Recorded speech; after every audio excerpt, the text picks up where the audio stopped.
अस्सलामुअलैकुम, good morning and आदाबर्स। सभी साथियों को नए ईयर की बहुत बहुत मुबारक हो। तो आज 2025 का पहला दिन है। हमारी ऐप जो लिंक कल आया था, वो लिंक रात को जो है उसमें एक अपडेशन और आ गई, वर्जन 1.0.0। पहले 1.0.9 था, अब 1.0.0 हो गया। लेकिन प्रॉब्लम हमारे OTP की जो है वो एज सच आ रही है। वैसे ही हम अपने कार्डिनल्स जो है इस ऐप में फीड करते हैं, तो उसी तरीके से जो है वो पास्ट OTP के लिए ऐप बोलती है, लेकिन वो OTP जो है ऑलरेडी हमें आया हुआ नहीं होता है।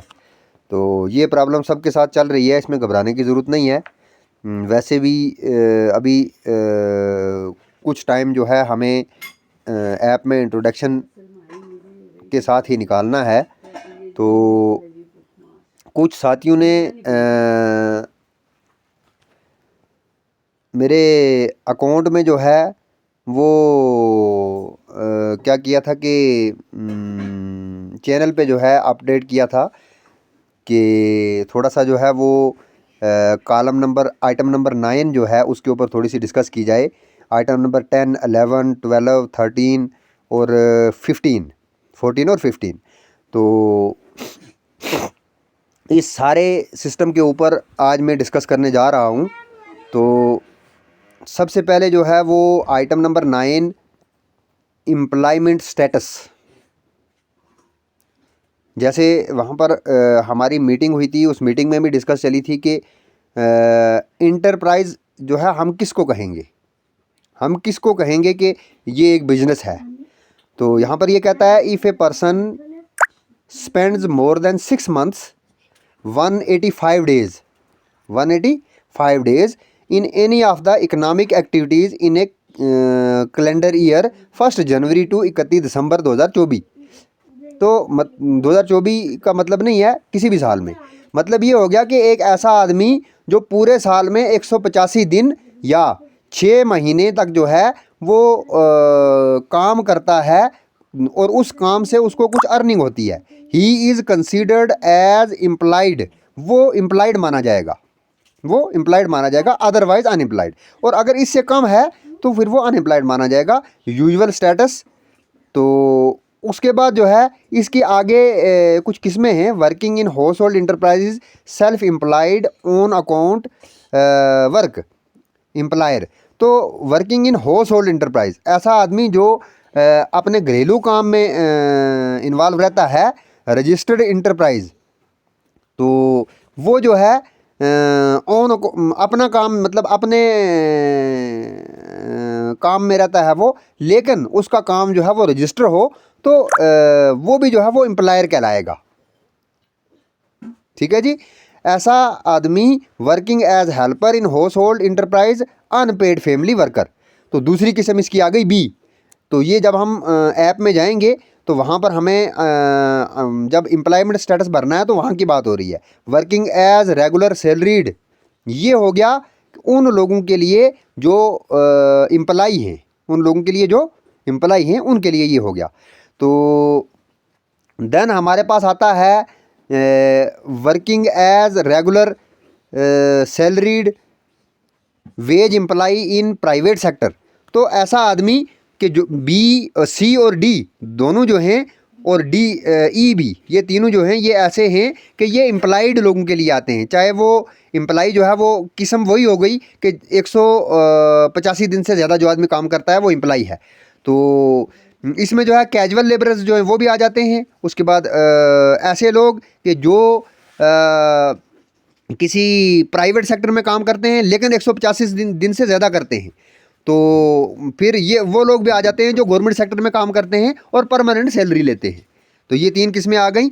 उसके बाद हमारे पास आ गई F section, self employed in any unregistered activity. तो ऐसा आदमी के जो एम्प्लॉय हो, सेल्फ एम्प्लॉय हो, तो लेकिन अनरजिस्टर्ड हो। Unregistered activity is one which is not registered anywhere officially, तो अनरजिस्टर्ड एक्टिविटी कौन सी हो गई। अब यहाँ पर भी जो है वो एक क्वेश्चन रेज हो सकता है, चलो मैं कोशिश करता हूँ कि क्वेश्चन रेज ना हो। तो ऐसी एक्टिविटी जो ऑफिशियली जो है गवर्नमेंट के रिकॉर्ड में रजिस्टर्ड ना हो। फॉर एग्जांपल हमारे गांव देहात में जो है वो ग्राट होते हैं, या लोहार की दुकान होती है, या फॉर एग्जांपल जो हमारे मतलब घरेलू जो बिजनेस है उसी के साथ, घरेलू जो सेटअप है उसी के साथ लिंक होती है। तो ऐसी ऐसा जो सेटअप है उस सेटअप को ऐसा जो सेटअप है उस सेटअप को हमने क्या करना है, कंसीडर करना है कि वो सेटअप जो है अनरजिस्टर्ड है। तो अगर रजिस्टर होगा तो फिर ऐसे सेटअप में जो है वो रजिस्ट्रेशन अगर होगी तो फिर वो अनरजिस्टर्ड नहीं हुआ। उसके बाद कॉलम नंबर इसमें आता है आइटम नंबर 8 में जी सेक्शन इसकी आती है, not working but is seeking, not working but is seeking and are available for work, attending educational institution, attending domestic duties are and also engage in sewing, tailoring, weaving extra for household uses। तो tuition centre और academy वगैरह जो हैं वो भी इसी के बीच में आ जाती हैं।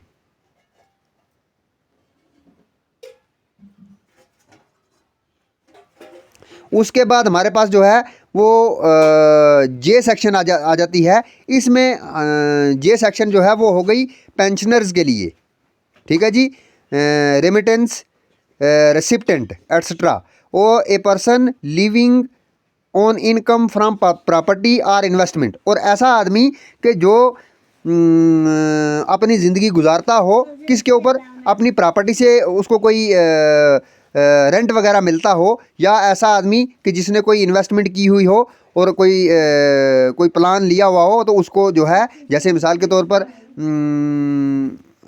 एनपीएस में जो है वो ऐसे प्लान हैं कि पहले जो है आपने पे करना है और after a specific age you will get something.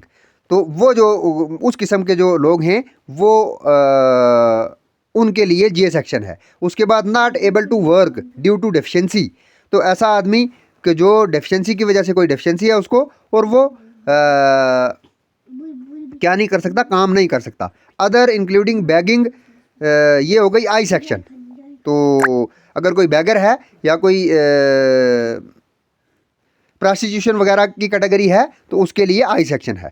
उसके बाद हमारे पास कॉलम नंबर 9 में जो है, अगर हम कॉलम नंबर 9 में अगर हम 2, 5 और 4 को जो है वो ऑप्ट करते हैं, देन हमारी क्या पोजीशन रहेगी, if the response in column number 9 is code 2 और 4 और 5 and person is willing to work, change the present work, then yes, otherwise no. तो ऐसा आदमी के जो ऊपर वाले जो काम हैं, ये इनमें से जो मैंने डिस्कस किए इनमें से कोई भी काम हो, लेकिन वो बंदा जो है उस काम को क्या करना चाहता हो, चेंज करना चाहता हो, तो उस सूरत में हमने क्या करना है कि कॉलम नंबर 10 में जो है वो यस करना है, अदरवाइज हमने नो करना है। तो आइटम नंबर 11 है, if the enterprise of any of the house hold number code number 1 of column number 9 is registered on उद्यम पोर्टल। तो उद्यम पोर्टल पे अगर वो कॉलम नंबर 9 में जो आइटम नंबर 1 है, तो अगर वो उद्यम पोर्टल पे रजिस्टर है देन यस, अदरवाइज नो। तो अगर वो उद्यम पोर्टल का कोई उसका कोड वगैरह हमें डिपार्टमेंट प्रोवाइड करता है, या वो बंदा जो है वो खुद बता देता है कि जी मैं उद्यम पोर्टल पे रजिस्टर हूँ, मेरा ये जो बिज़नेस है वो उद्यम पोर्टल पे रजिस्टर है, तो उसका कोड ये है, तो फिर हमने यहाँ पर कॉलम नंबर 11 में यस करना है, otherwise no. Item number 12 annual income. अब ये बड़ा इंपॉर्टेंट है कि annual income, if any the annual income of the member is to be reported in lakhs to be filled in lakhs. तो ये कहता है यहाँ पर कि आइटम नंबर 12 में कि जो एनुअल इनकम है वो हमें लाख्स में जो है लिखनी है वहाँ पर। Item number 13, if the number is pursuing the higher the member is pursuing the higher qualification for next 3 years then opt yes. ऐसा बंदा जो 12th पास हो, फॉर एग्जांपल मिसाल के तौर पे मैं आपको समझाता हूँ, ऐसा बंदा कि जो 12th पास हो या 10th पास हो, तो वो 18 से 39 साल के एज ग्रुप में आता है। तो वो जो है वो ये कहता है कि भाई मैं जो है आगे 3 साल तक या 3 से ज़्यादा भी अपनी पढ़ाई जारी रखना चाहता हूँ। तो मैं अभी जो है वो मैंने हायर सेकेंडरी पार्ट 1 में या पार्ट 2 में, पार्ट 1 में एडमिशन लेनी है, या अगर 12th पास है तो कहेगा जी कॉलेज पार्ट 1 में एडमिशन लेनी है। तो ऐसे बंदे को हमने यहाँ पर आइटम नंबर 13 में यस कर देना है, otherwise no. Item number 14, potential entrepreneur, ये थोड़ा सा जो है वो सबके लिए कॉम्प्लिकेसी क्रिएट करता है ये कॉलम, PEU। तो PEU हो गया potential entrepreneur unemployed, potential entrepreneur unemployed. If the member is having age 18 to 39 years in column number 4 plus education level, ये यहाँ पर कोडिंग में सिस्टम दिया है। अब कॉलम नंबर 4 जो है वो हो गया किसके लिए, एज के लिए, कि एज जो है 18 से 39 साल है उसकी, उसके बाद प्लस, अदरवाइज नो। तो ये हमारा जो है ये एक पेज किसी साथी ने मुझे शेयर किया था कि इसके ऊपर थोड़ी सी डिस्कस करें, तो मैंने अपनी तरफ से कोशिश की है। अगर किसी जगह पे कोई गलती हो गई है तो आप माफ़ करेंगे, और हौसला अफजाई के लिए जो है वो वीडियो को स्किप नहीं करेंगे, पूरा देखेंगे, और लाइक जो है वीडियो को आप करेंगे, और चैनल को सब्सक्राइब करेंगे। चैनल को सब्सक्राइब करने से इंकरेजमेंट बढ़ती है। तो once again happy new year, अल्लाह हाफिज़।